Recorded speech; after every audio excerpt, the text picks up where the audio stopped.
Notícias do Brasil e do mundo. O número de casos do novo coronavírus no Brasil subiu para 3.407.354 e o total de mortes chega a 109.888. Os dados divulgados na noite desta terça-feira, dia 18, constam no painel atualizado pelo CONAS, Conselho Nacional dos Secretários de Saúde, um sistema próprio de informações que reúne dados de contaminados e de óbitos em contagem paralela à do governo. Nas últimas 24 horas, foram registrados mais de 47.788 casos e também foram constatados mais 1.352 óbitos no período, segundo os dados divulgados pelo CONAS. Na segunda-feira, dia 17, o país tinha 108.536 mortes e 3.359.570 casos confirmados de Covid-19, prezando pela confiabilidade nas informações. As mídias sociais passaram a adotar como padrão os dados estatísticos divulgados pelas secretarias estaduais de saúde através do CONAS e não mais os números apresentados pelo Ministério da Saúde. Os dados do CONAS também viraram referência para o Congresso Nacional, que abandonou a contagem do Ministério da Saúde. A decisão foi anunciada na segunda-feira pelo presidente do Senado, Davi Alcolumbre. Notícias do Brasil e do mundo. Boa noite, pessoal. Começa mais um programa Justo Soberano aqui na Rádio Boa Música FM. E hoje, mais um programa com o nosso locutor, Alexandre Carvalho. Tudo bem com você, Alexandre?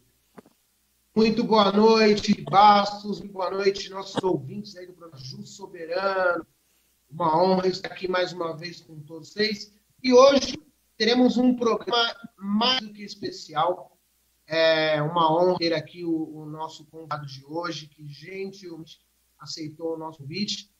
E eu não me sinto à vontade para ficar à frente deste programa de hoje, porque eu o conheço, fui seu aluno, uma honra ter sido aluno do Coronel Marcelino Fernandes, e acredito até que por uma questão de transparência, de idoneidade para com os ouvintes, ele responda perguntas de alguns dos nossos convidados de hoje, poder também interagir com o chat, tá bem?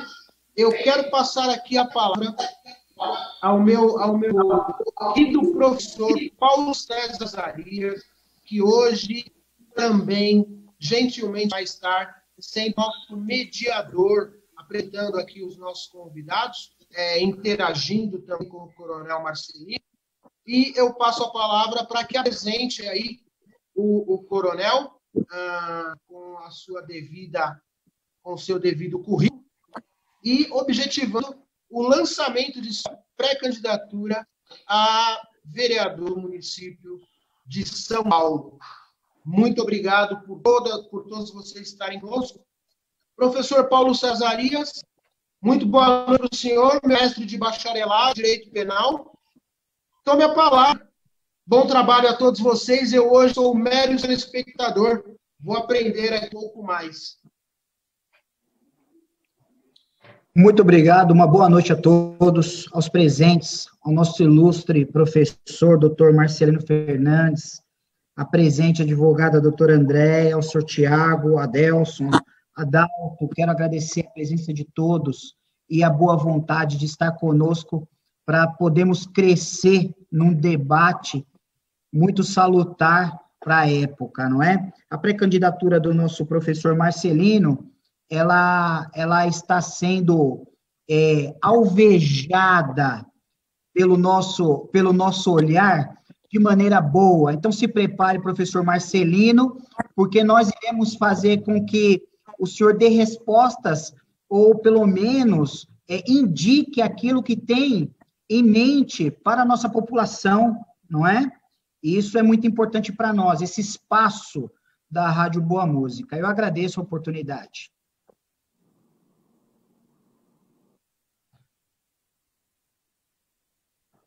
Por favor. Muito obrigado. O som tá ok aí? Tá ok, mestre. Ok. Então, rapidamente, nós temos algumas propostas, eu fui convidado para participar e entrar na vida política, né? Porque na vida pública eu já estava como corregedor-geral da polícia, 34 anos à frente da Polícia Militar, né? Onde eu ingressei em fevereiro, 3 de fevereiro de 86, né? Oriundo do Exército Brasileiro, e aí eu desenvolvi o meu trabalho, chegando ao último posto, e concomitantemente, como o salário do servidor público policial e do professor também público não é bom, né? Aquele que está ali, o Adalto, né? Sabe que o salário do professor, do policial e da área da saúde não é o que deveria ser. Eu comecei a dar aula, né, de Direito, eu sou formado pelo Mackenzie, comecei a dar aula de Direito. Minha primeira aula para concurso, eu me recordo, foi em fevereiro de 89, na cidade de Taubaté. Depois vim para a capital, ministrei em vários cursinhos preparatórios. Os dois mais famosos, dos dois saudosos professores, né, saudosos porque já não estão nesse plano, o professor Damásio, ministrei aula com o professor Damásio, e ministrei aula também do saudoso professor e deputado federal, que também nos deixou, o Luiz Flávio Gomes, né? E também do extinto Exorde, e hoje eu sou diretor da Faculdade Legale, que é uma faculdade que sempre tem os cursos mais com preços populares de pós-graduação, que a gente faz um trabalho de diretoria lá, filantrópico, né? Eu sou diretor acadêmico voluntário, não recebo para ser diretor acadêmico, eu recebo quando dou aulas, né? Então, a gente já faz esse trabalho. E aí eu recebi o convite. E aí uma coisa muito importante que eu acredito que o eleitor precisa saber, que o cargo eletivo, vereador, de deputado estadual, de deputado federal, esses 3 cargos, vereador, deputado estadual e deputado federal, não pertencem ao eleito. Só pertence ao eleito o cargo de prefeito, governador, presidente e senador. Só esses daí. Então, quando não pertence à pessoa e pertence ao partido, o brasileiro não tem, eu confesso que eu também não tinha, o cuidado de procurar primeiro o partido e, dentre aquele partido, procurar a pessoa na qual eu vou eleger. Por quê? Porque, imagine só, eu sou eleito, aí eu sou convidado para ocupar uma secretaria. O que acontece? O meu suplente, que é do partido, assume, né?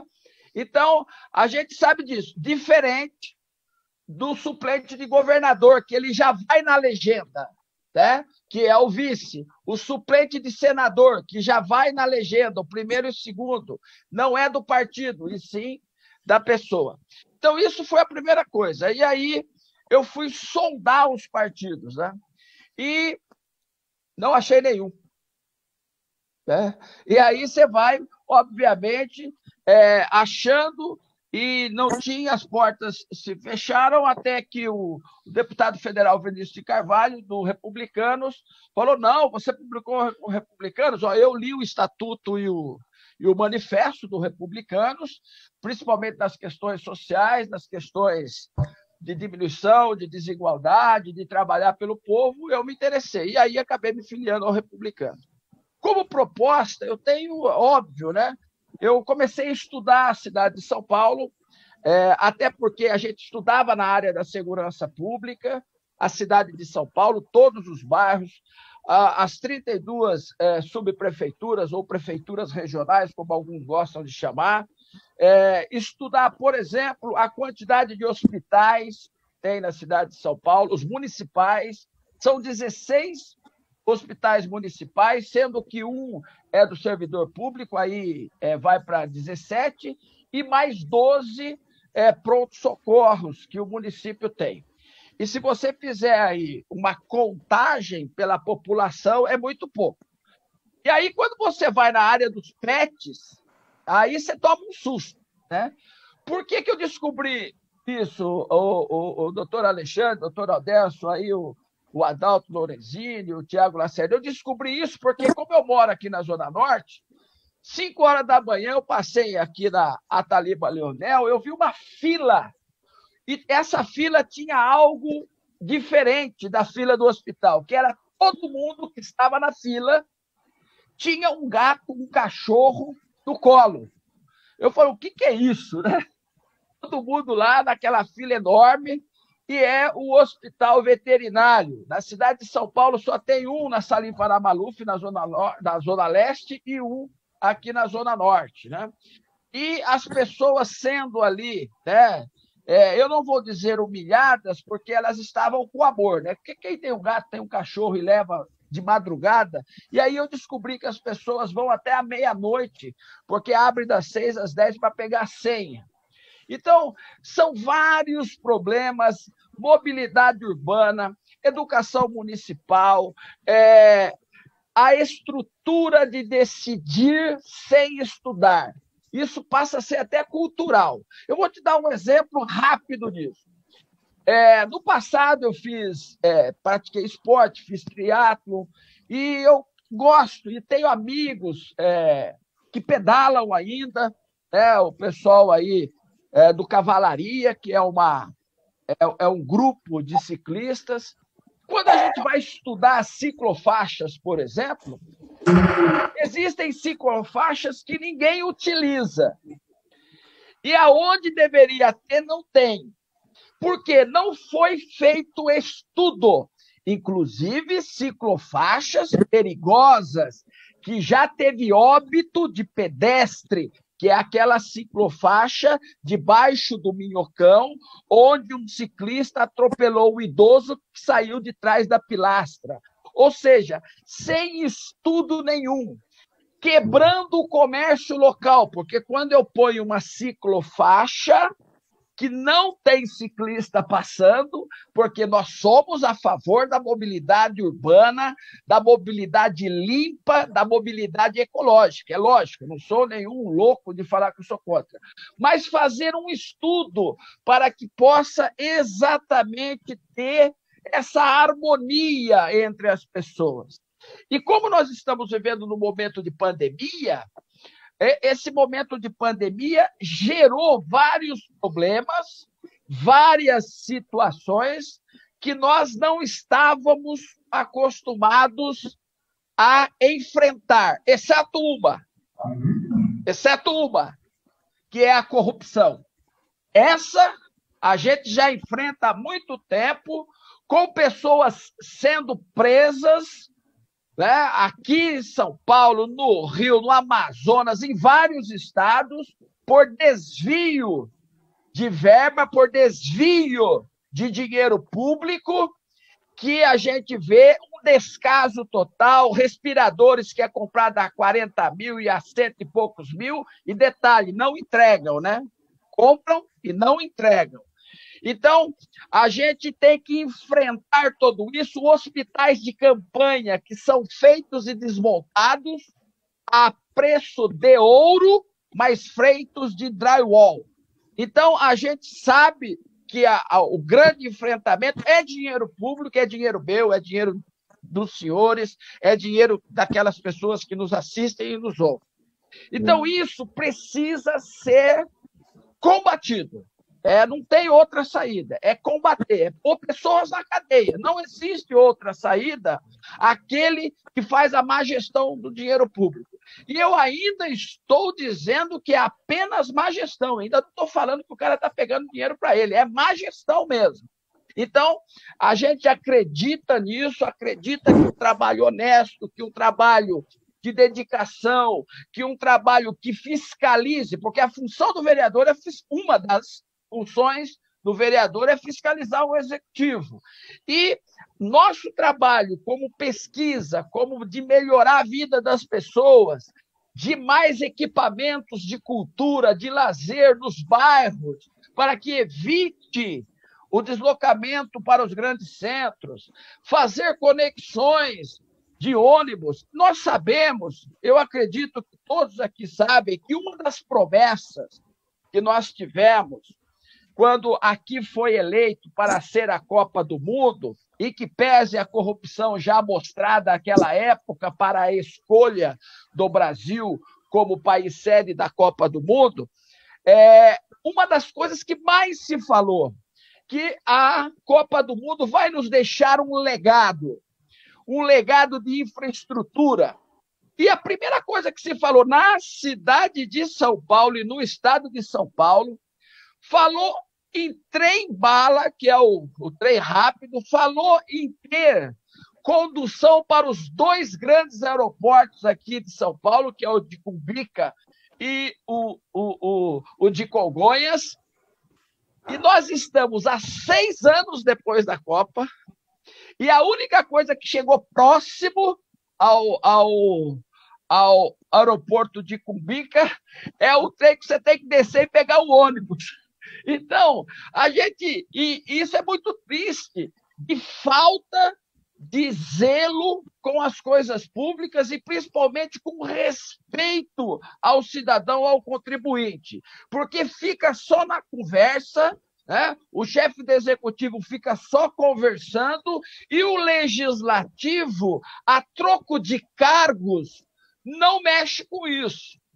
Não mexe com isso. Então, a gente precisa... Eu acredito no trabalho, eu ainda acredito no brasileiro, daquilo que se precisa para fazer em mobilidade urbana, daquilo que se precisa fazer em saúde. Quando começou a pandemia, doutor Alexandre, a gente falou assim, eu vi na televisão, nos rádios, o sistema vai colapsar. Isso, para mim, já era questão de otimismo, porque ainda vai colapsar. Só que um exame de tomografia estava demorando para ser agendado, um exame de tomografia computadorizada estava demorando meses. Isso daí para citar um tipo de exame. Sem falar na falta de neurocirurgião. Eu sou amigo de infância de um dos diretores da Santa Casa de São Paulo, o doutor Ronaldo Fernandes Rosa, e ele fala quais são os problemas, quais são as necessidades da saúde, assim como quais são as propostas para a área da educação. E aí eu vou entrar na questão da área da educação. Eu fiquei até feliz de ter um professor universitário aí da USP. A gente sabe, doutor Adalto Lorenzini, que a gente tem, por exemplo, vou citar aqui o que eu conheço, a minha cidade natal, onde eu nasci, na cidade de São Caetano do Sul. A cidade de São Caetano, ela tem uma universidade municipal. A USC, Universidade de São Caetano, que é uma autarquia. A nossa USP é estadual, existem as universidades estaduais, as universidades federais, e a gente poderia ter na cidade de São Paulo uma universidade municipal. A gente poderia trabalhar nesse sentido para ampliar, para dar mais vazão aos jovens que querem fazer curso superior. Mas isso não é papel do vereador. Não é. Realmente, isso é papel do chefe do executivo discutir. Porque a gente sabe, isso é bom que o eleitor saiba, que quando o vereador não é eleito e não faz parte da situação, da coligação partidária do prefeito, ele vira oposição. E oposição a gente sabe que não aprova nada. Não adianta você ser oposição, você vai ficar gritando, você vai ficar falando, e que é bom que tenha, é bom que exista para a gente enfrentar os problemas e a pessoa saber que está sendo fiscalizada. Mas, com certeza, as ideias têm que ser lançadas no debate, da onde tem o parlatório na área municipal, que é na Câmara dos Vereadores, para que a ideia comece a fluir. Então, a gente sabe das dificuldades daquele que mora na periferia, por exemplo, o transporte de educação, que fala que aqui não pode ter transporte gratuito para estudante. Eu fui fazer um levantamento inclusive a semana do Dia dos Pais, que se a gente voltasse com a liberação dos outdoors, o outdoor que foi proibido no passado, e autorizasse o outdoor para pagar a propaganda, subsidiaria a passagem do estudante. Ou seja, você tem mecanismos, né, para se estudar. Vamos planilhar isso daí, vamos ver se não é achismo, né? Quem é do mundo acadêmico sabe que você precisa levantar uma tese e pôr lá a problemática para você estudar se aquilo lá realmente é aquilo que se espera, né? E colocar as hipóteses em cima da mesa para discutir a possibilidade disso. Então, a gente vê nessas áreas a possibilidade. Pandemia. A gente viu, conversava hoje com o Mário Gonzaga, que é professor da rede estadual, mas eu fui conversar com ele hoje, no horário do almoço, ele me passou o seguinte: dos 40 alunos que ele tem numa sala de aula, 8 estão fazendo aula online, os outros não querem saber, ou os outros não têm equipamento. Você morar no município que é a maior, né, metrópole da América Latina e você não tem o Wi-Fi público. Isso é inacreditável, né? E algumas áreas aí você tem, né? O Rio de Janeiro colocou lá só na orla, não sei nem se tem mais. Então, a gente precisa ter o Wi-Fi público, ter incentivo para o estudante, o voucher de você ter desconto para estudantes em equipamentos eletrônicos. Hoje a gente sabe que um celular custa caro, que um notebook custa caro, e precisaria ter um desconto, um incentivo fiscal para quando a pessoa comprova que é estudante, ela ter uma cota de desconto nesses equipamentos. Ou seja, alguma coisa precisa ser feita. E o grande problema que a gente vê é o aumento do desemprego com a pandemia. E está aumentando cada vez mais. Eu gostava muito, né, como todo leitor e todo estudante da área aí de desenvolvimento humano, eu gosto muito da área de coaching, eu sou formado pela Sociedade Brasileira de Coaching, quando o coaching não era moda ainda, né? Agora virou moda. Mas, então, eu sou discípulo do Lair Ribeiro, fiz o curso Poder Mental Transformacional, Sintonia, ou seja, a gente ia na biblioteca e eu tomei um susto, Alexandre Carvalho. A Saraiva do Center Norte fechou, né? E as Saraivas fecharam, ou seja, o desemprego está aumentando, as questões, e a gente não vê políticas públicas para gerar emprego, muito pelo contrário, a gente vê as políticas públicas fazendo força do outro lado. Então, quando a gente vê, por exemplo, na própria sede, né, na Suécia, ou mesmo na Suíça, na França, onde a pandemia, quando começou a sair da quarentena, o que eles fizeram? Ampliaram os horários, falaram para os restaurantes: vocês podem colocar as mesas nas ruas e dentro do salão dê um espaço de 1,5 metro a 2 metros. O que fizeram aqui? É inacreditável. Primeiro fizeram uma de tentativa e erro, né? Como nós, eu também fiz isso, viu, doutor Adelson? Por tentativa e erro para entrar aqui.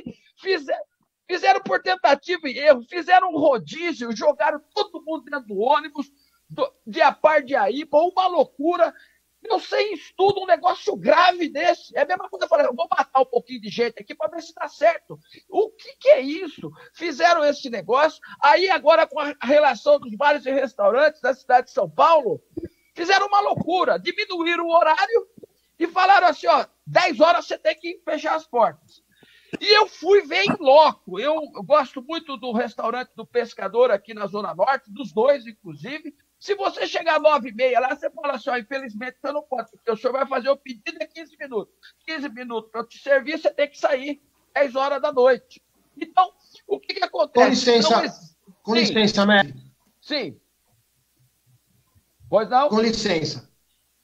Eu vou interrompê-lo, porque eu vou prezar, até a questão de estrutura do nosso programa de hoje, para conseguirmos extrair o que o senhor de melhor com relação a vários segmentos. Vou pedir que o professor Paulo César apresente nossos convidados e lhes faça perguntas, porque o tempo corre contra nós, e eu gostaria que todos eles fizessem os seus questionamentos, independentemente. Veja bem, sabemos que a função de vereador no município de São Paulo, ele tem uma atuação específica, em que, de repente, um tema ou outro foge um tanto quanto da finalidade da vereança, mas de importância que os nossos ouvintes saibam quanto além das suas ideias, do caráter, da sua ideidade, para que eles possam acompanhar nas redes sociais e saibam mais acerca do todo, de quem é a pessoa do Coronel Marcelino Fernandes. Então, senhor, por gentileza, eu vou passar a palavra, me perdoe mais uma vez, vou passar a palavra ao professor Paulo César, para que ele apresente os nossos convidados e consigamos aí interagir com as demais pessoas. Tudo bem, Mário? Tudo bem? Vamos lá, professor Paulo César, nos ouve? Tudo bem? Estou ouvindo. Estão me ouvindo? Tudo bem? Pois não. Bem? Com o senhor a palavra, vamos às perguntas. Vamos às perguntas. Eu vou apresentar aqui novamente, né, o professor Adalto Lorenzini, o senhor Adelso, o Tiago, doutora Andréa. Tem mais alguém na sala que eu não esteja vendo? Tem mais alguém? Não? Só esses? Doutor Andréa, inclusive, não estou vendo na sala. Por enquanto, doutor Tiago. Tiago. Doutora Andréa, ela está com problema, eu estou conversando com ela aqui. Doutor Tiago. Então, nós vamos começar com o doutor Tiago. Eu te passo aqui em off os convidados. Ok. Maravilha. Eu quero fazer uma consideração aqui ao ilustre professor Marcelino Fernandes, que, embora o seu infinito currículo e pesado conhecimento, eu observo que o professor ele tem muitas aplicações e muitos problemas a apresentar. Eu ainda não ouvi o professor falar de uma solução, tá? Então, eu quero entregar a palavra agora para o nosso querido Tiago Lacerda, para ele começar o nosso debate, começar as nossas perguntas, para que nós possamos extrair do professor Marcelino algo positivo e prático. Vamos lá, está com a palavra Tiago Lacerda.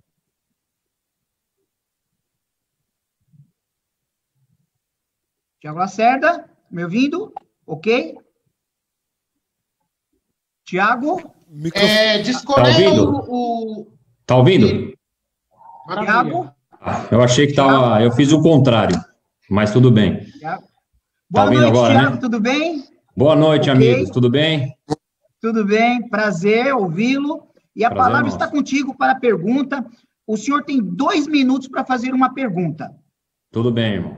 Pode deixar. Muito obrigado. Boa noite a todos. Boa noite, o Adelso, o Adalto, o doutor Alexandre, o coronel Marcelino e o doutor Paulo. Eu quero ser direto, perguntar para o coronel. São 2 perguntas em uma consequência da outra. Primeiramente, coronel, qual seria o seu carro-chefe caso você fosse eleito? Ou seja, o que você tem em mente, que você tem de concreto que você pode fazer? E qual projeto você tem em relação, qual projeto em concreto que você tem para a população de São Paulo? Não sei se o coronel entendeu. O que você tem mais facilidade para aplicar na prática, você sendo vereador de São Paulo? Som? Ok. Liberou o som? Okay. Liberou? Ok. Rapidinho. Eu tenho várias propostas. Os dois jeitos de se colocar carro-chefe, né? Eu fui, inclusive, na Rádio Trianon, foi colocado a segurança e a educação como carro-chefe. Propostas rápidas, se alguém tiver mais dúvidas e sugestões, coronelmarcelino.com, lá tem na parte lá da candidatura, tem várias propostas lá, coronelmarcelino.com, com sugestões, sites em aberto, inclusive com cursos gratuitos lá, que eu ministro no YouTube. Mas vamos lá. rápido e direto, porque o tempo urge. Educação, ensino fundamental. Duas coisas se precisam se colocar para desenvolver as nossas crianças. Um estudo do INSPER, uma pesquisa do INSPER feito em 2004, 2005, publicada, inclusive, na Folha de São Paulo, mostra que os 4 primeiros anos do ensino fundamental vão ditar o seu sucesso no ensino superior. Se eu desenvolvo lógica, leitura, interpretação de texto e os conhecimentos básicos da matemática, hoje a gente chama, né, do primeiro ano, que é o pré-primário, né, e o 6º ano, que seria a 5ª série.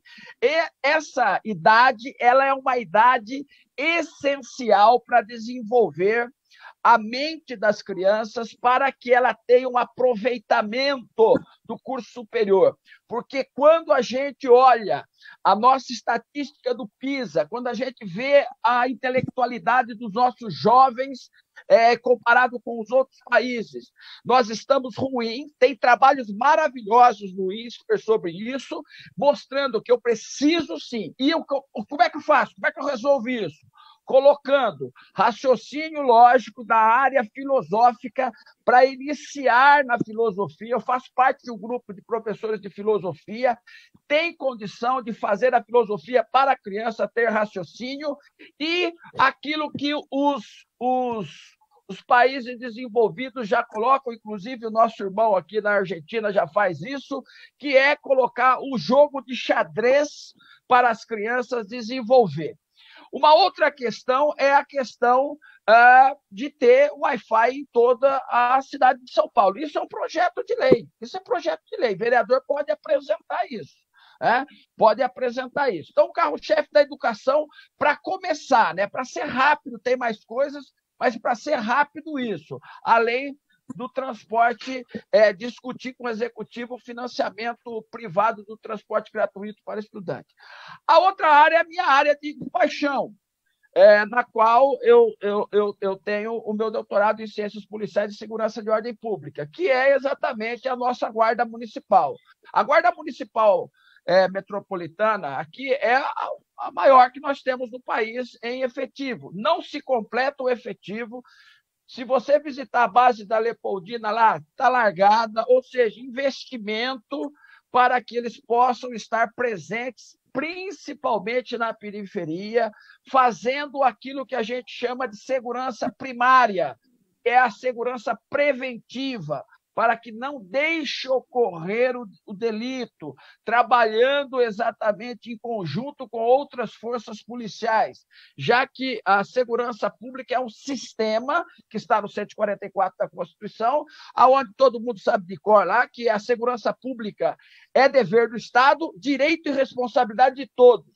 E ela é instituída para a preservação da ordem pública, incolumidade das pessoas e do patrimônio, através dos seguintes órgãos, começando lá com a Polícia Federal e com o rol taxativo, e depois incluindo nos seus parágrafos a Guarda Municipal. Então, a gente sabe que é conexo essas áreas, e o projeto é de concluir, de aumentar, de concluir. Não é aumentar o efetivo, não, só concluindo, Alexandre, para a gente aumentar aí, fazer aquilo que já tem as vagas, de concluir e de completar o efetivo.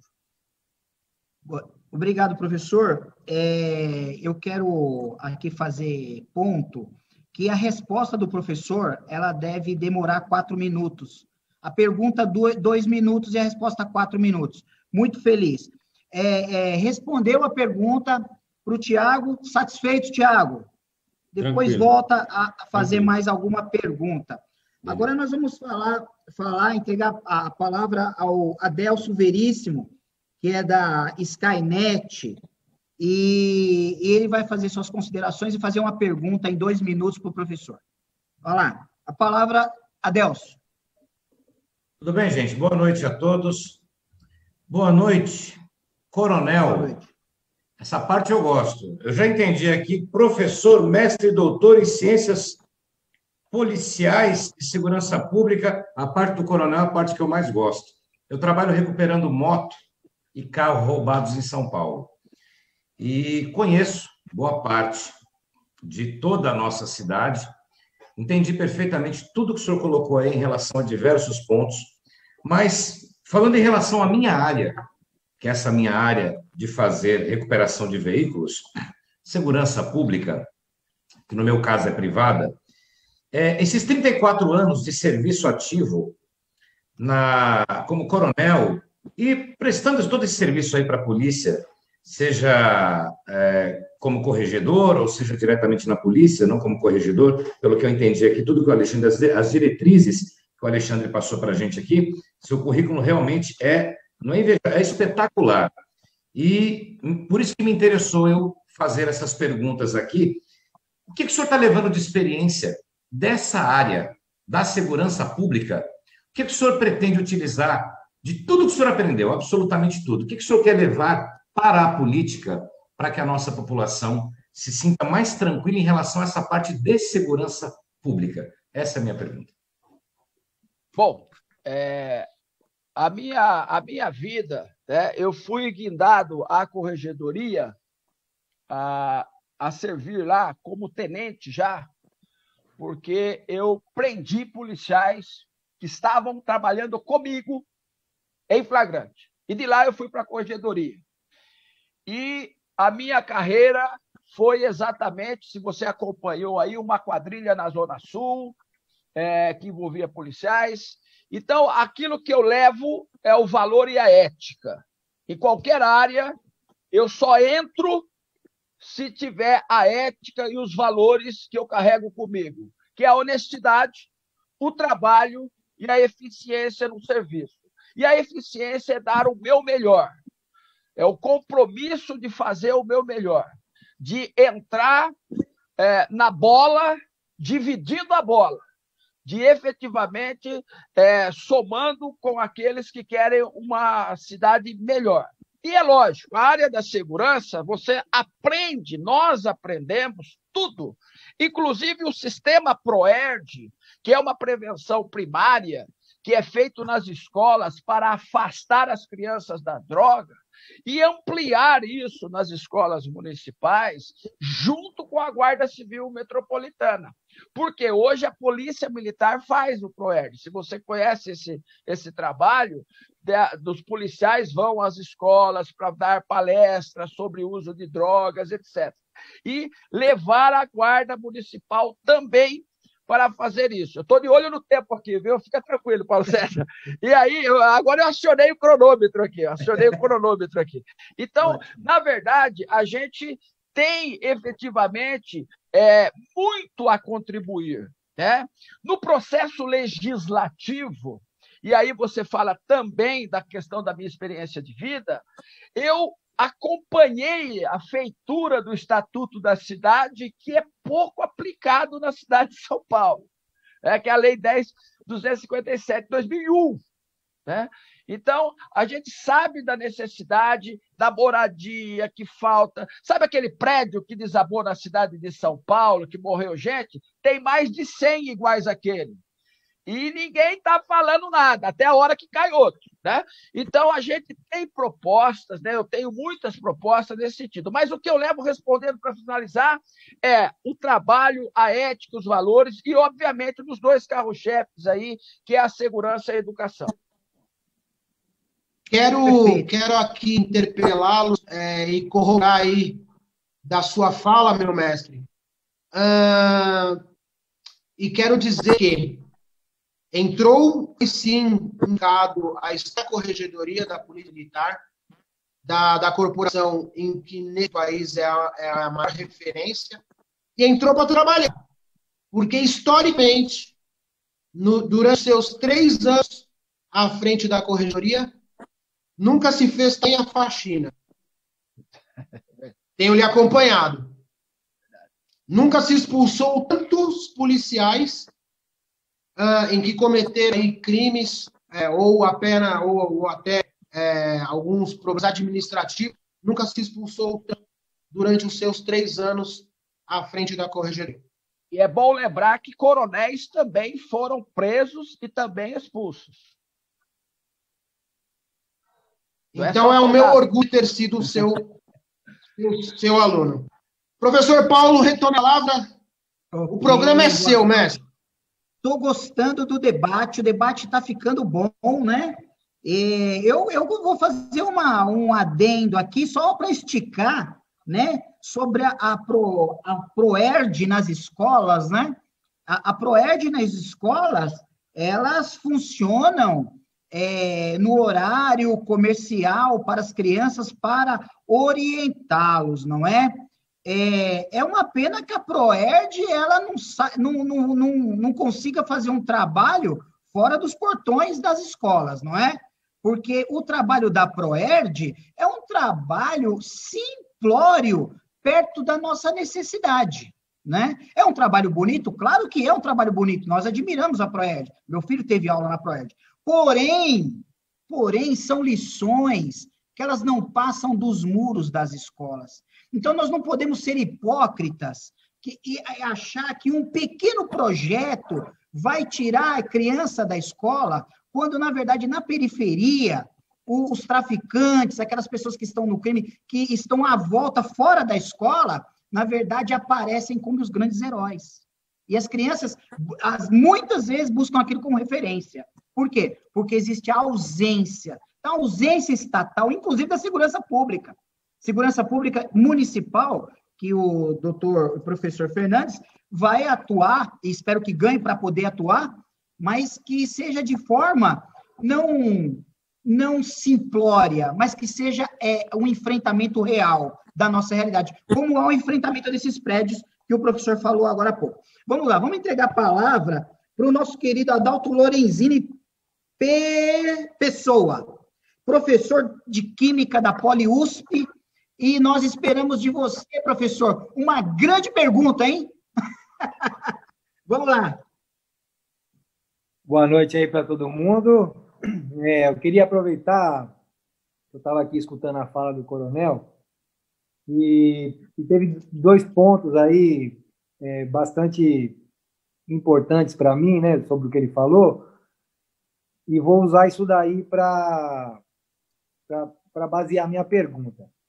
Então, a primeira coisa que eu observei foi que o coronel expressou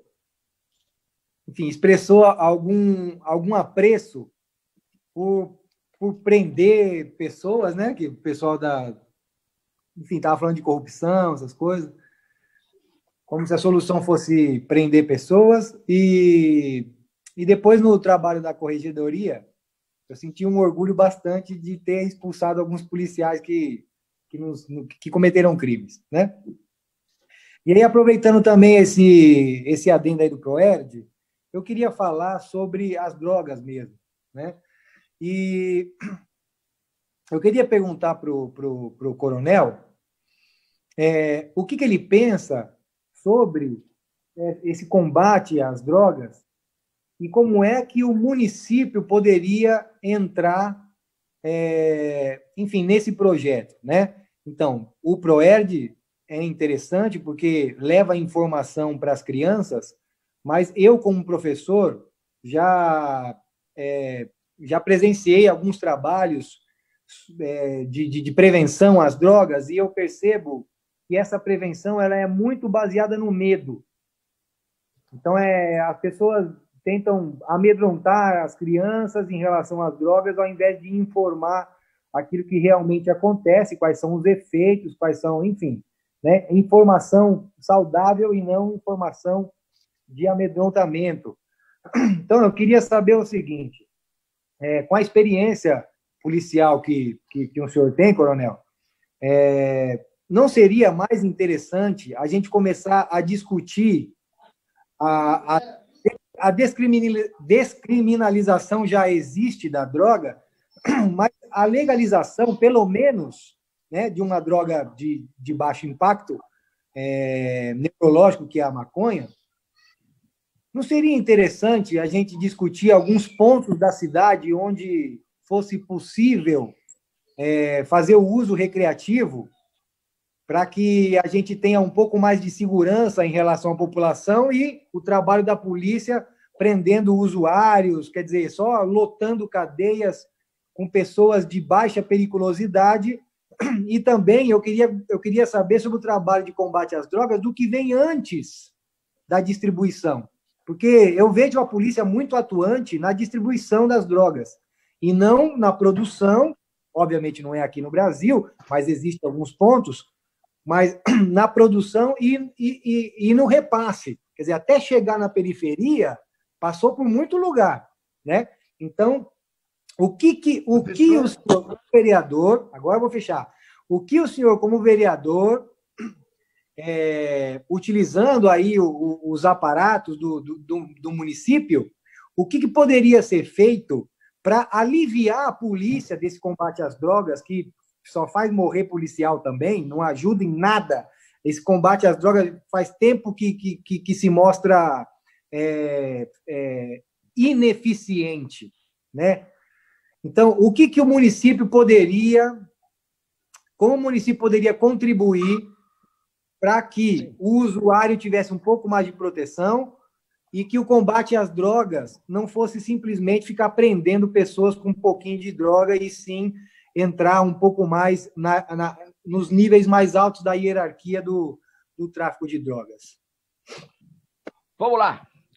Professor, 4 minutos. Ok, aqui rapidinho, já estou marcando aqui 4 minutos.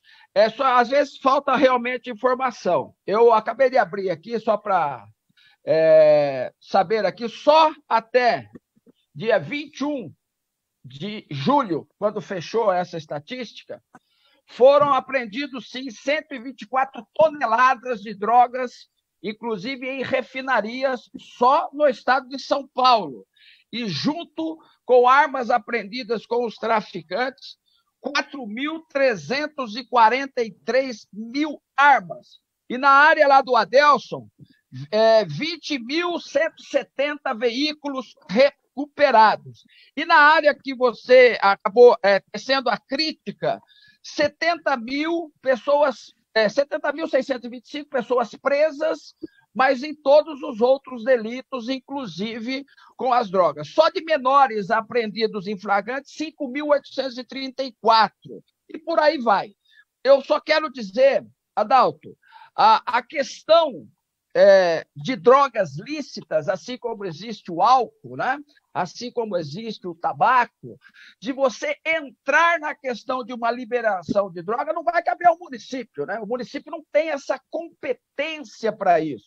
Então, precisaria de ter um debate na Câmara Federal, daqui 2 anos, se eleito, né, os deputados federais, um projeto para que haja isso. Agora, se você quiser saber a minha opinião como coronel, eu acredito que você já deve saber qual é a minha opinião.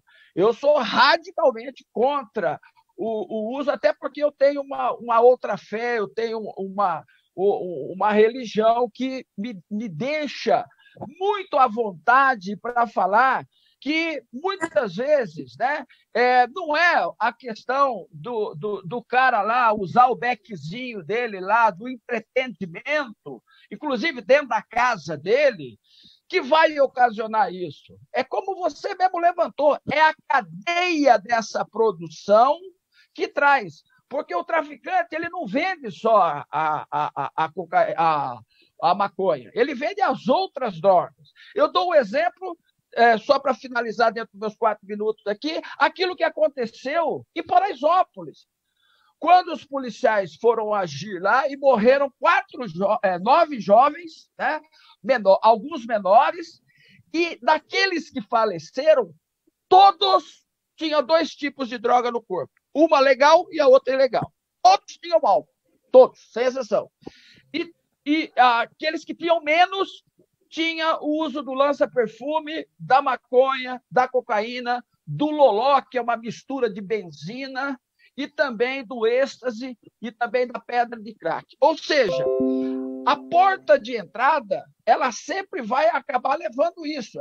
É difícil você... É a mesma coisa quando você discute álcool.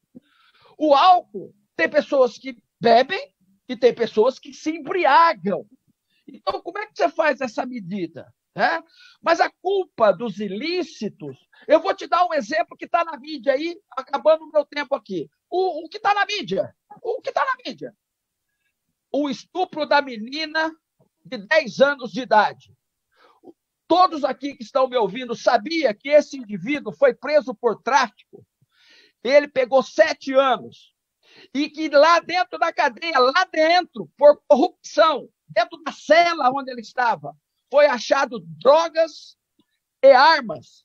E aí ele teve uma progressão de regime e saiu. E aí o resultado, você já sabe, de 4 anos de abuso de uma menina de 6 a 10 anos de idade. Então, a droga contribui para isso. Porque a pessoa perde o sentido, e isso é comprovado cientificamente. Se você conversar com neurocientista, você conversar com neurocirurgião, com médicos, que existe alteração psíquica daquele que usa droga. Então, eu sou radicalmente contra. Obrigado. Obrigado. Satisfeito, Adalto? Satisfeito? Tranquilo, Legal, obrigado. Bacana. Ó, nós temos na sala... Agradeço a participação do professor Adalto. Professor, agradecemos todos os presentes, muito elegante de todos abrirem as suas casas e os seus áudios, seus vídeos, para somar, né, no programa. Muito obrigado. O Benesh está conosco hoje? Benesh, está ouvindo? Saudações, boa noite. Professor Cleiton. É o professor Cleiton, tá? Benesh. Isso. É o professor Cleiton Benesh. O meu pseudônimo. É o pseudônimo, é? Bacana. Isso. O professor, seja bem-vindo, uma boa noite.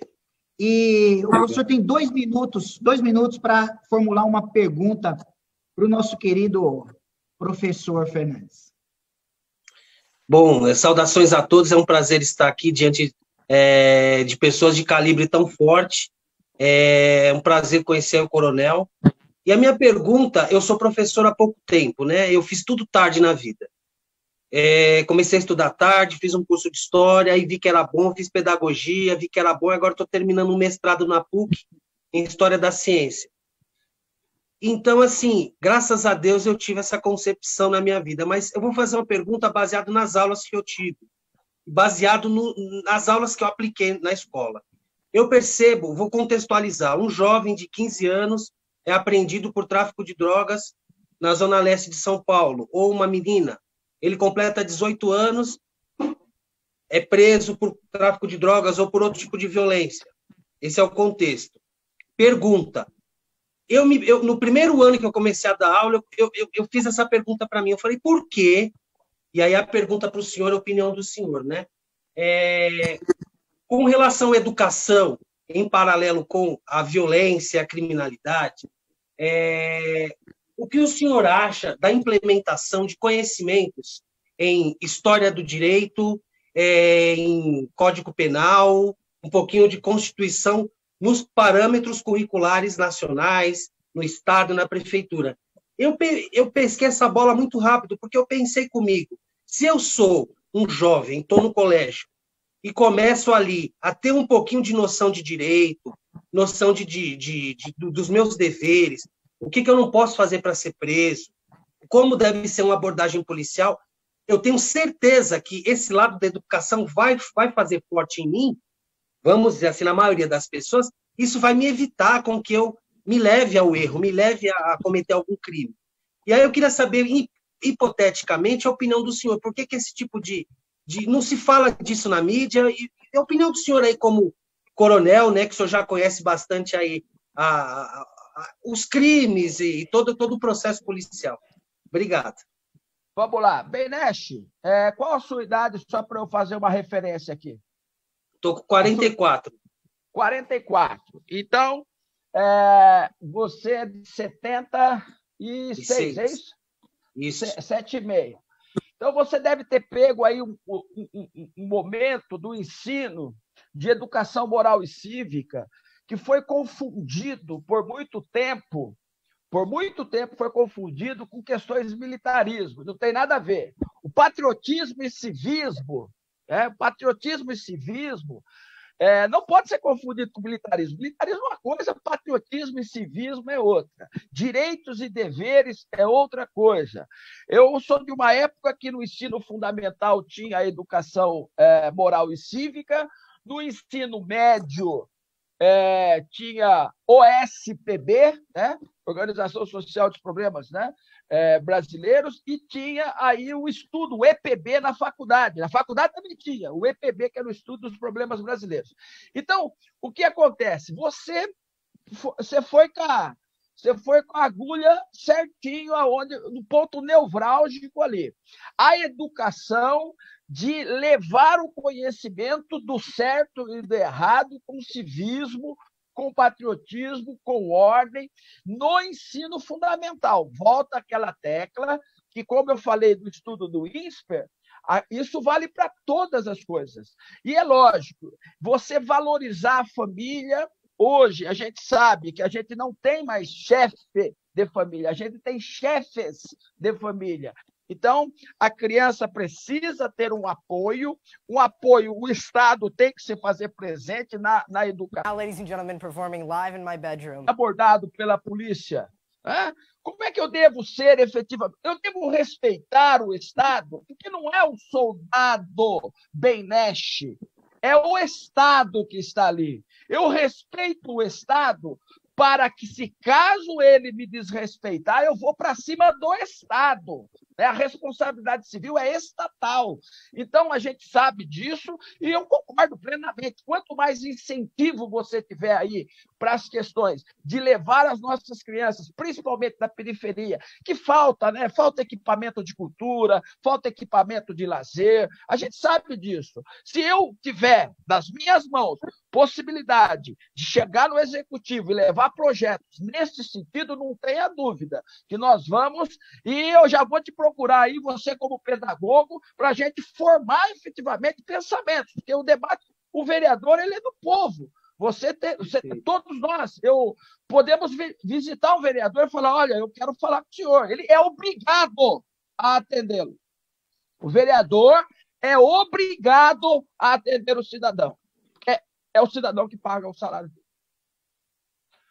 Muito obrigado, coronel. Muito obrigado. Bacana, muito bacana. E mais uma vez, uma breve referência.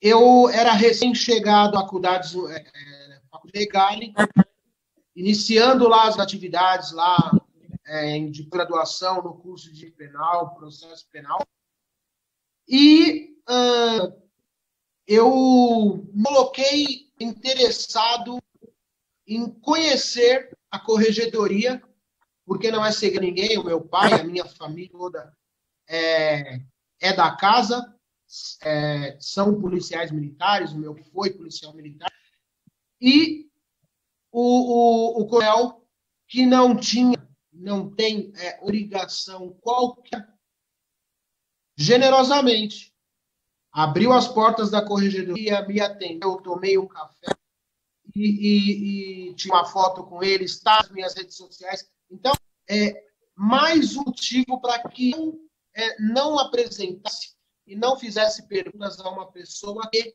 eu já conheço desde a época em que fiz a minha pós-graduação lá em 2015 na Faculdade Legale. Eu falo isso porque ele, quando diz que o vereador ele é obrigado a lhe atender, para o coronel,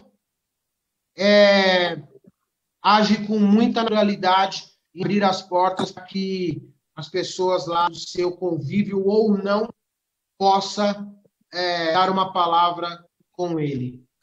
Eu vou inverter aqui um pouquinho dos fatores. Professor Paulo César Azarias, que iria finalizar com a sua pergunta, eu vou pedir para que o senhor faça a sua pergunta agora, porque a doutora André, que não conseguiu o acesso aí do seu link com o programa, mandou a pergunta e para mim, eu vou mandar para o senhor, para que o senhor inverta a ordem dos fatores, faça a sua pergunta ao coronel e terminamos com a pergunta da doutora Andréa, do mestre. Perfeito. Perfeito. Estão me ouvindo? Tudo ok? Estão me ouvindo? Coronel Fernandes, é um prazer conhecê-lo. Já o conhecia dos cursos da Legale, já o conhecia. Mas agora eu quero saber do professor, da pessoa pública,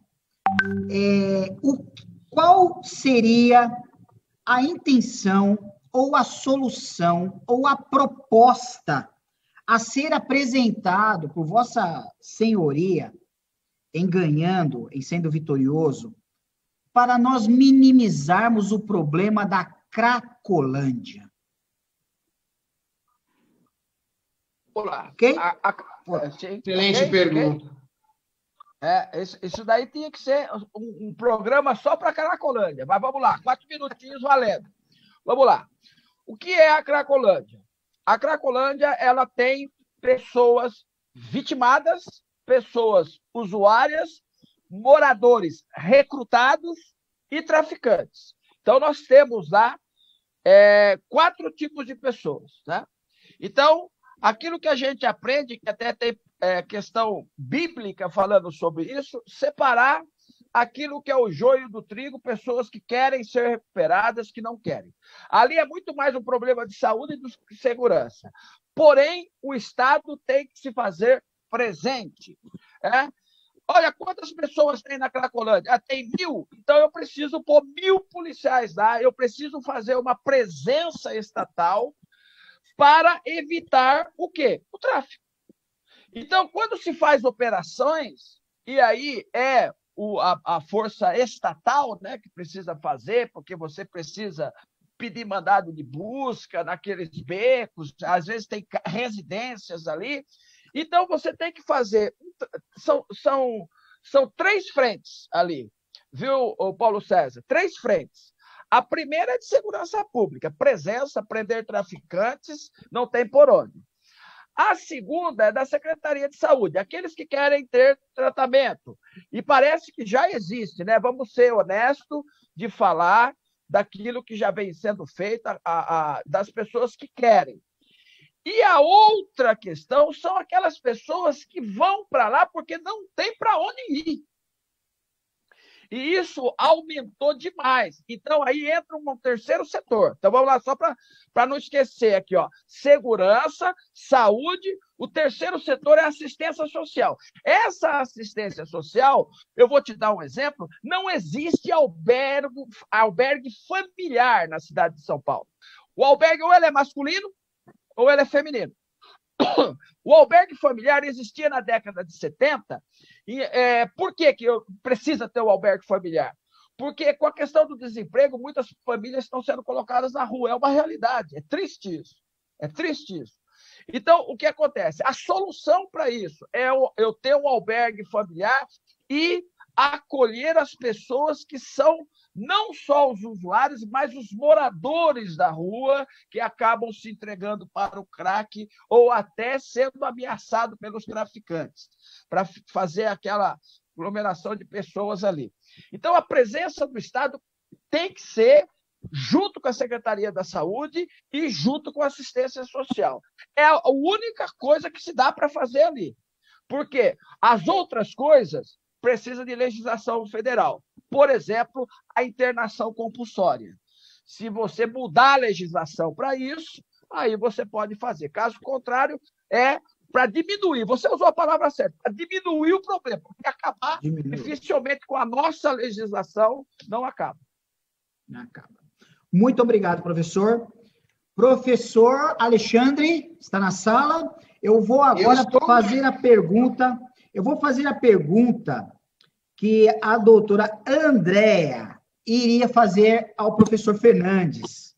A pergunta é a seguinte, professor Fernandes. Gostaria de saber o que o senhor acha das leis que regulamentam a divulgação das notícias no quesito fake news, bem como o comportamento dos políticos em sede municipal, estadual e federal? Pode responder, professor. O tema é apaixonante. Por quê? Quando você fala, e aí você entra na questão filosófica, principalmente na questão filosófica do direito, você tem que definir o que é uma coisa para depois você poder regulamentar. O que é fake news? É a primeira coisa. O que é uma fake news? Eu vou te dar um exemplo. Quando um jornal televisivo, em redes de emissora de canal aberto, fala assim, o José da Silva, ele, e dá notícia, ele é acusado de fazer isso, ok? Ele é acusado de fazer isso, de pegar essa caneca. Ele foi acusado de pegar essa caneca. E dá notícia. No dia seguinte, não foi o José da Silva, foi o Pedro. Então, se eu considerar fake news aquilo que é mentira, e foi noticiado, mas chegou como verdade. E hoje, os tribunais, o STF principalmente, quer punir a pessoa de boa fé que repassa.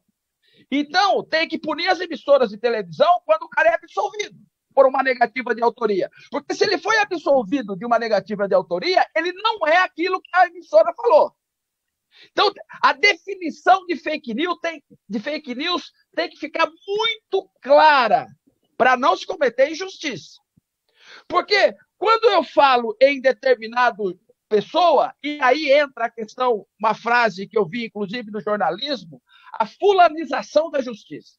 E quando existe a fulanização da justiça, ou seja, se for fulano, eu julgo. Se for Beltrano, eu não julgo. Aí, nosso judiciário está... Quem tem ação no STF sabe o que eu estou falando. O prazo que demora para ser julgado uma ação no STF. Mas se for fulano, é julgado a semana que vem. Então, a gente sabe disso. E aí, sim, respondendo a pergunta dela, precisa-se e é necessário punir aquelas pessoas que agem com dolo. Aquelas pessoas que entram no computador, pega lá, o coronel, o Paulo César, pertence a uma organização criminosa. Põe uma foto minha e joga no WhatsApp. Essa pessoa tem que ser punida. Não tenho dúvida disso. Agora, a pessoa recebeu lá na casa dela. Ela falou, passou por irmão. Olha, você conhece aquele professor do Legale? Eu vou mandar para você um post para ele. Aí eu vou punir esse cara. Você está entendendo, não? Mas ele tinha que checar. Peraí. Para não cometer injustiça, né? Nem a Cultura, nem o SBT, nem a Rede Globo, nem a Record, nem a Band, nem a Rede TV checam isso. Você checa naquele limite do razoável. Mas saber se é o fulano... Depois que mostrou a sua cara em rede nacional e você foi, então tem que punir de maneira severa também as emissoras. Que também, no dia seguinte, sabe o que acontece? Ontem, na reportagem de ontem, no nosso jornal, nós erramos. Mas já foi, meu amigo. Já foi. Então tem que punir as pessoas que produzem a fake news. É lógico, orientar as pessoas a não prolatar. Hoje tem sites aí que você coloca lá a questão do assunto, né? E mostra se é fake ou não é fake. Apesar de eu desconfiar de sites aí que estão dizendo que é o que não é, que tem o ideológico. Mas é uma maneira de você também coibir. Perfeito, professor. Professor Alexandre Carvalho, a reunião está em suas mãos. Olha, é uma honra muito grande ter conseguido trazer ao mesmo programa dois grandes professores que tive na vida, em que carinhosamente, respeitosamente serei seu aluno, professor Paulo, professor Marcelino, eternamente. Uma honraria muito grande a brilhantar o programa Soberano, lançando a sua candidatura aqui. Muito obrigado, professor Paulo César Azaria, ter aqui mediado o nosso programa. Gostaria das considerações finais, coronel. Gostaria das considerações finais, professor Paulo César. Mas também gostaria, mestre, que o senhor divulgasse as redes sociais para que os nossos ouvintes aqui pudessem lhe prestigiar, lhe acompanhar, faço votos de que tenha êxito na próxima eleição, porque o carinho de nós aqui, que convive, de certa forma, o senhor, certo que o senhor já tem. Bom, rapidamente, o meu site é coronelmarcelino.com, não tem o BR, para não ter interferência do Supremo, né? Não tem o BR. Então é www.coronelmarcelino.com. E lá eu vou ter lá o Coronel _ Marcelino no Instagram, o Professor Marcelino no Facebook, no canal do YouTube, concursos gratuitos para advogados, de conquista de clientes, de oratória, vários cursos lá gratuitos. É só entrar no site que lá você tem caminhos, inclusive para sugestões para o município de São Paulo.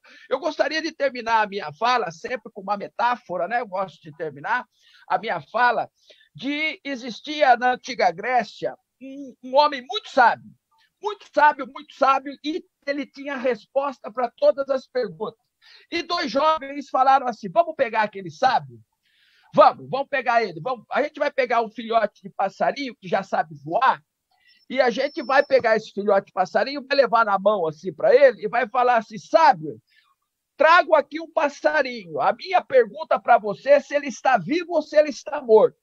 Se o sábio falar que ele está morto, eu abro a mão, o passarinho sai voando, o sábio errou. Se ele falar que está vivo, eu dou uma apertadinha na mão assim, mato o passarinho, solto o passarinho morto do chão e o sábio também errou.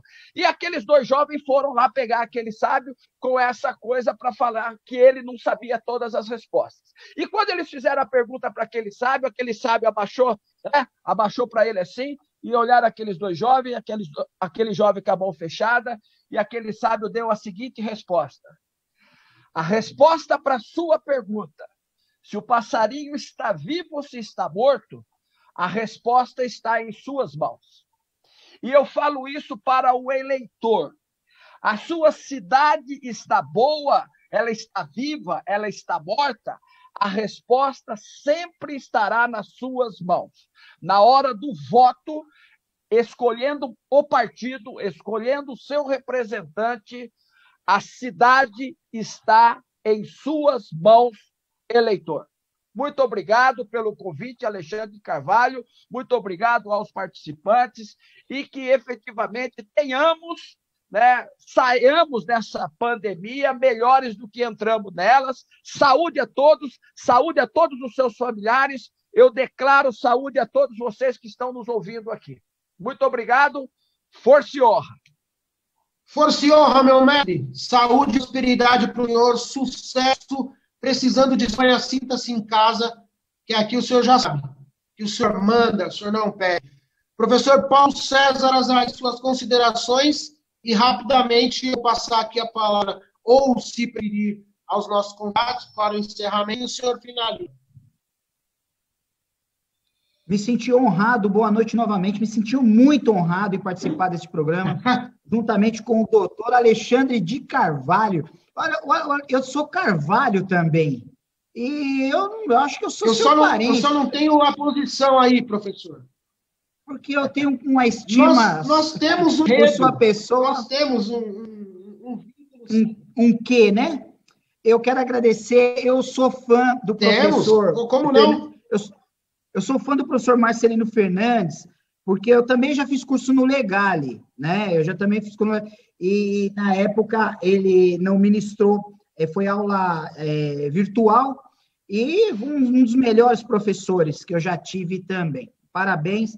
Eu quero cumprimentar os nossos presentes que fizeram brilhantes perguntas, que abordaram assuntos importantíssimos e que o professor pôde alcançar a nossa expectativa em resposta. Muito obrigado pela oportunidade e que Deus nos abençoe mais.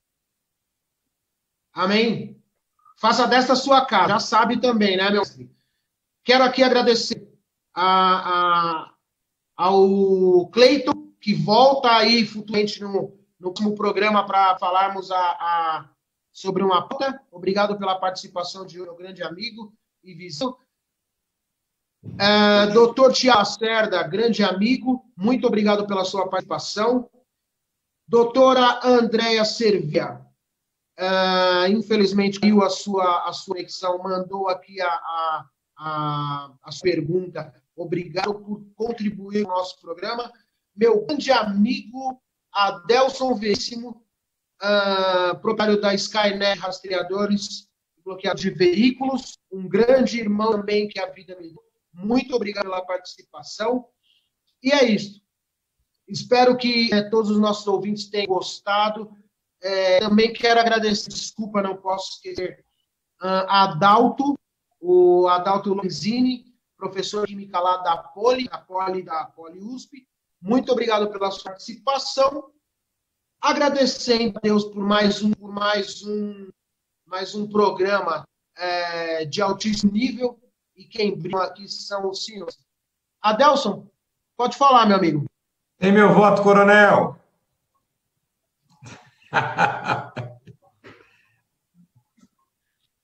Tiago?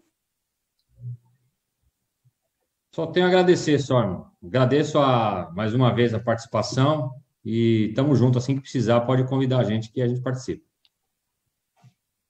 Deus abençoe. Saúde e prosperidade sempre. E aí que vou aqui finalizar. Cleiton volta para falar conosco, né, Cleiton? Já tem aqui pauta marcada. Professor Paulo César Azarias, que Deus o abençoe. Lhe dê muita saúde e prosperidade. Muito obrigado pela participação mais uma vez. A casa é sua. Não tem hora, conte conosco. Faça desta a sua casa. Que Deus abençoe a todos vocês. Felicidades, mestre. Boa sua empreitada. Força e honra. Fiquem todos com Deus. Rick Bastos, é com você, meu grande amigo. Dê continuidade aí. É isso aí, nos despedir de todos os nossos ouvintes. E se Deus quiser, para mais um programa na semana que vem. Isso aí, parabéns a todos pelo programa, parabéns a Alexandre. É um prazer ter os seus convidados no programa Justo Soberano aqui na Rádio Boa Música FM, representando a toda a nossa população. Muito obrigado. E agora, pessoal, eu quero agradecer também a todos vocês que fazem parte da Rádio Boa Música FM, nossa equipe. Tá chegando bastante gente na equipe agora.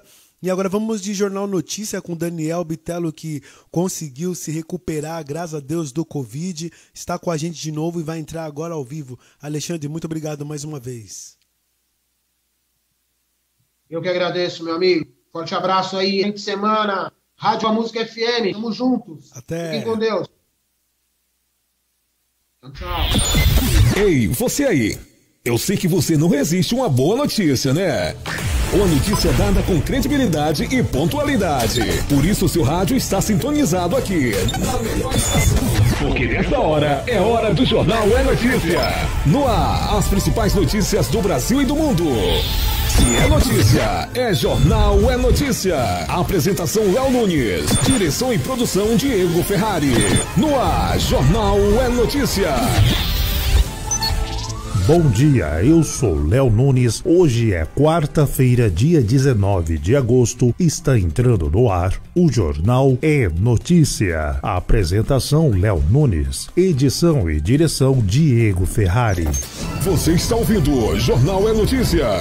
Jornal É Notícia. Estados Unidos. Temperatura no Vale da Morte é a maior em 100 anos. Um termômetro em Furnace Creek, no Vale da Morte, sul da Califórnia, subiu para 54,4 Celsius, a maior temperatura global em mais de um século, informou o Serviço Nacional de Meteorologia dos Estados Unidos. Se confirmada, essa será a temperatura mais quente oficialmente registrada desde julho de 1913, afirmou o NWS Las Vegas, dono do sistema de observação automatizado sobre a leitura feita no domingo. Lembrando que o dado era preliminar. É destaque, é Jornal É Notícia. Uma grande quantidade de peixes mortos de várias espécies foi identificada no rio Telespires, em Mato Grosso, em área próxima à barragem da usina hidrelétrica de Sinop, nesse fim de semana.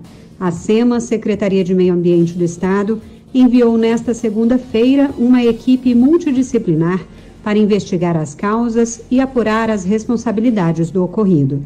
Em nota, a Companhia Energética Sinop, concessionária da usina hidrelétrica, informou que, em decorrência do período da seca, o reservatório teve redução do nível de água, chegando próximo ao limite, sendo necessária a parada das unidades geradoras.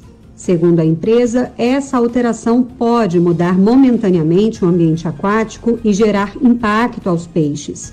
A nota ressalta que esse tipo de manobra faz parte da operação de uma usina hidrelétrica e está prevista no licenciamento ambiental. A companhia também informou que destinou equipes para realizar a coleta das carcaças e a correta destinação. De acordo com a SEMA, não é a primeira vez que esse tipo de ocorrência acontece no local.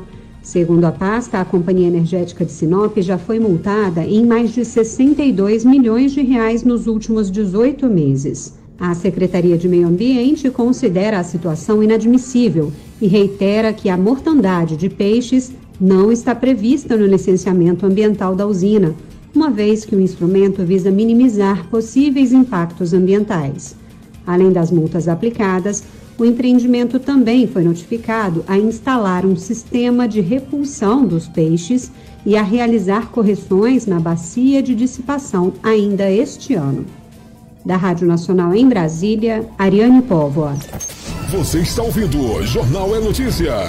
O aplicativo de entrega de comida iFood foi multado pelo Procon de São Paulo em R$2.500.000 por infrações ao Código de Defesa do Consumidor.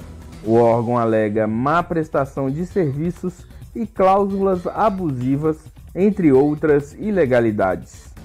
Segundo o Procon, vários consumidores reclamaram terem sido vítimas de golpes aplicados por entregadores do aplicativo com cobrança superior aos valores devidos.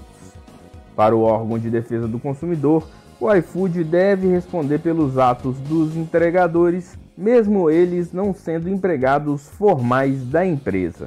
Alguns dos termos e condições do aplicativo também foram considerados abusivos. Entre eles estão a não responsabilidade pela prestação do serviço contratado e a mudança unilateral de contrato com os clientes. Além disso, o iFood, em suas normas, afirma não se responsabilizar por eventuais vazamentos dos dados dos consumidores, o que para o Procon é ilegal, porque cabe à empresa proteger as informações daqueles que ela atende. A multa será aplicada por meio de processo administrativo, garantindo o direito de defesa à empresa. Em nota, o iFood afirmou que não comenta processo em andamento.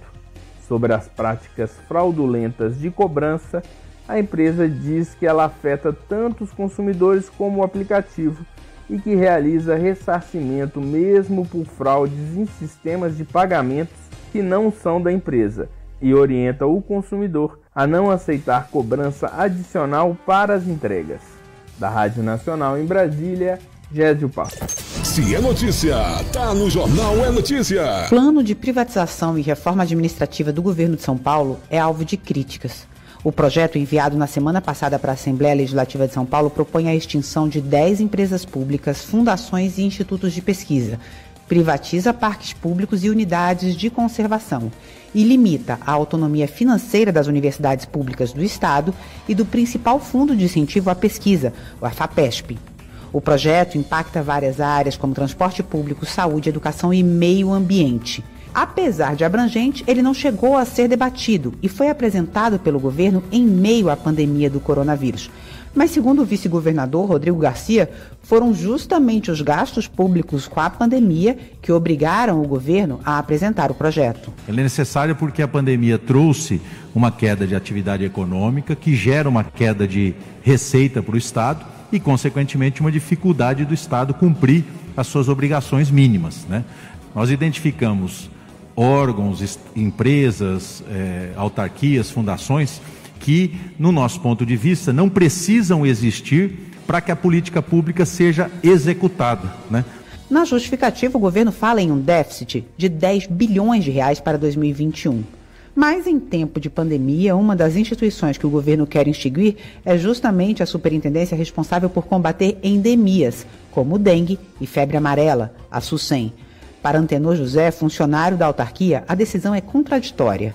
Em plena pandemia, nós também temos casos de epidemias aí, entendeu? Como febre amarela, como a dengue, entendeu? E outros estudos que a gente tem também. Além de capacitar esses agentes dos municípios, nós também vamos para o combate à dengue, entendeu? Nós também vamos lá ajudar os municípios. Também entram no bojo empresas que, segundo os funcionários, são superavitárias, como é o caso do Zoológico de São Paulo, que chega a transferir recursos arrecadados pela bilheteria para o governo do estado.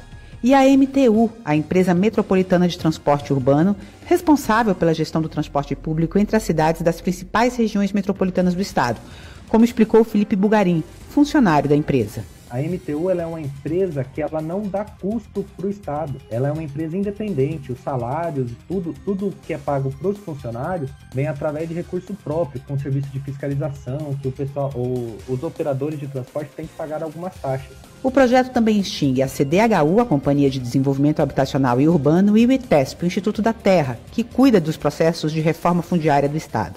Para a oposição, outra preocupação é a fiscalização dos serviços depois que os órgãos forem privatizados ou forem firmadas as parcerias público-privadas, como explicou a deputada Beth Saão, do PT. Tudo isso, se for concedido, tem que ser controlado pela sociedade, pelo Estado e pela sociedade, com representantes de vários setores. O governo pode falar, não, nós teremos controle sobre isso. Não tem. A proposta do governo foi batizada como Programa de Modernização Administrativa e pode sofrer emendas até essa terça-feira. Mas a oposição promete acionar o Ministério Público do Estado para tentar barrar a tramitação.